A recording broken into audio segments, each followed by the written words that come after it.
So I did my Ancestry DNA, and it's actually quite interesting. Not even just the ethnicity part, but all the hints about your ancestors and stuff that they send you. So here's the breakdown. That's wildly split, and I actually have some questions because the indigenous, I expected more because my mom always told me that my grandmother's grandparents, her grandfather was indigenous and her grandmother was white. So with seeing this, I was like, Mom, I need to test you and I need to test for my mom. So unfortunately, when I got the kit from my grandmother, she was really ill and she couldn't spit because her mouth and everything was so dry. But I found on YouTube how to collect the sample even if someone can't spit. My grandmother passed away, but my mom took the kit from me and was able to swab her mouth, and we got the DNA sample and the results fit, and it connected us. So that's how I know we did it right. But that's not what I'm talking about. I'll tell y'all about that more in another video. Let's get into what I think is interesting. When I did mine, I was the first one in my immediate family that did it, and then I did my mom, and then I did my grandma. And when their sample came back, it matched my profile. Like it automatically matches you with people. And there's tons of other people that match you with, even though you don't know them. It tells you how your DNA is connected. But also, they find hints for you. So they find hints for you. Public records, marriage certificates, death certificates, newspaper articles, all kinds of things. This is like a U.S. Census. And it's handwritten in. So the DNA linked me to this lady right here. It says she's my third cousin.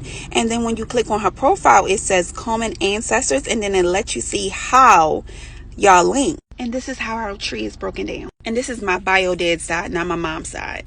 So here's Thomas, who has 2 children apparently, Alonzo and Julia. Julia had Roma. Roma had Virginia. Virginia had Sharon.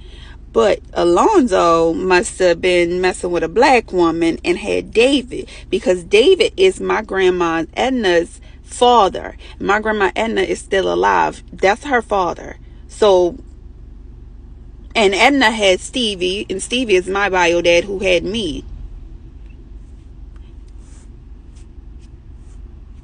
It's so interesting. And every day it's like a new hint, or somebody else did the kit in it and we match DNA some way down the line. I have a lot of information on my bio dad side, but not much on my mama side. Even with taking my mom's DNA and my grandma's DNA. And I haven't tested anybody on my dad's side yet. And I'm going to go test my grandma because I want to know more. But anyway, back to my mama's side. I don't think the daddies are the daddies that y'all thought was the daddies, because I got questions. All that to say, if you're interested in stuff like this, they do have a free trial. Go here, tap that, then tap here and here and start your free trial. And if you want the test kit, it's here. But you can do this without the test kit. These do go on sale periodically. They definitely will be on sale on Black Friday. It was on sale a few months back when I bought the 5 or 6 of them. And if you follow me, you probably got some too. But if you don't, that's okay. You can follow me now for more tips and deals.